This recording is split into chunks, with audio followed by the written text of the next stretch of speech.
అందరికీ నమస్కారం.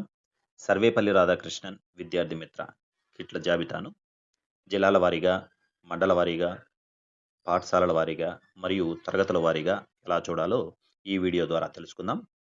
ఈ విధానంలో 2 రకాలైనటువంటి సదుపాయం కలిగి ఉంది. మొదట యాప్ ద్వారా, రెండవది విద్యార్థి మిత్ర యొక్క జాబితాను సైట్ ద్వారా చూడవచ్చు. మొదట యాప్ ద్వారా ఎలా చూడాలో తెలుసుకుందాం.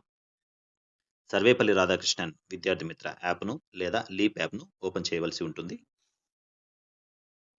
వాటి యొక్క యూజర్ ఐడి పాస్వర్డ్ ద్వారా ఓపెన్ చేసిన తర్వాత 4వ టైల్ అయినటువంటి గవర్నెన్స్, 2వ ఆప్షన్ అయినటువంటి సమగ్ర శిక్ష, మొదటి టైల్ అయినటువంటి సర్వేపల్లి రాధాకృష్ణన్ విద్యార్థి మిత్ర, తర్వాత మాడ్యూల్స్, ఇక్కడ 2వ మరియు 3వ టైల్ అయినటువంటి distribute and not distribute list నందు విద్యార్థుల యొక్క పేర్లు కనబడతాయి. మొదట డిస్ట్రిబ్యూట్ నందు తరగతుల వారీగా ఎంతమంది విద్యార్థులకు డిస్ట్రిబ్యూట్ చేసి ఉన్నాం, బ్యాలెన్స్ ఇంకా ఎంతమంది ఉన్నారో లిస్టు ఇక్కడ డిస్ప్లే అవుతుంది. దాన్ని క్లిక్ చేసిన వెంటనే విద్యార్థుల యొక్క డేటా ఇందులో ఇవ్వబడి ఉంటుంది. ప్రతి విద్యార్థిని చెక్ చేయలేం కనుక 3వ టైల్ అయినటువంటి నాన్ డిస్ట్రిబ్యూటెడ్ క్లిక్ చేసిన వెంటనే ఇందులో ఇంకనూ డిస్ట్రిబ్యూట్ చేయవలసినటువంటి విద్యార్థుల యొక్క పేర్లు, వారి యొక్క చైల్డ్ ఐడీలు కనబడతాయి.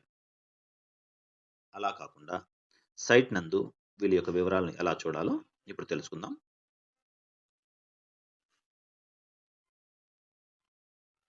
గూగుల్ నందు SRKVM అనే టైప్ చేయడం ద్వారా SRKVM లాగిన్కి వెళ్తాం.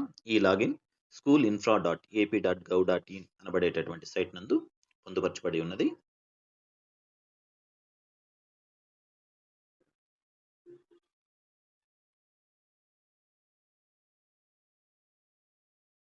హోమ్ను క్లిక్ చేసిన వెంటనే లాగిన్ ఏదైతే విద్యార్థి మిత్రకు సంబంధించినటువంటి యూజర్ ఐడి పాస్వర్డ్ ఉందో దాన్ని ఇక్కడ ఇవ్వవలసి ఉంది.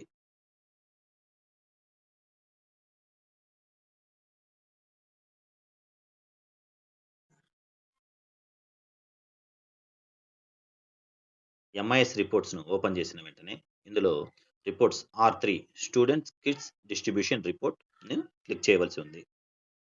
ఇందులో జిల్లాల వారీగా ఎంతమంది విద్యార్థులకు డిస్ట్రిబ్యూట్ చేసి ఉన్నారు మరియు ఎంతమంది విద్యార్థులకు ఇంకనూ డిస్ట్రిబ్యూట్ చేయవలసి ఉన్నదో లిస్ట్ కనబడుతుంది. సో ఇక్కడ డిస్ట్రిక్ట్ని సెలెక్ట్ చేసుకుంటాం, తర్వాత మండల్ని సెలెక్ట్ చేసుకుంటాం. మీకు ఏ స్కూల్ డిజైర్డ్ స్కూల్ కావాలో, ఉదాహరణకి MPPS బైరెడ్డిపల్లి పాఠశాలను క్లిక్ చేసిన వెంటనే గో క్లిక్ చేస్తే ఆ పాఠశాలకు సంబంధించినటువంటి డాష్బోర్డ్ ఈ విధంగా కనబడుతుంది. తరగతుల వారీగా కావాలనన్నా ఇక్కడ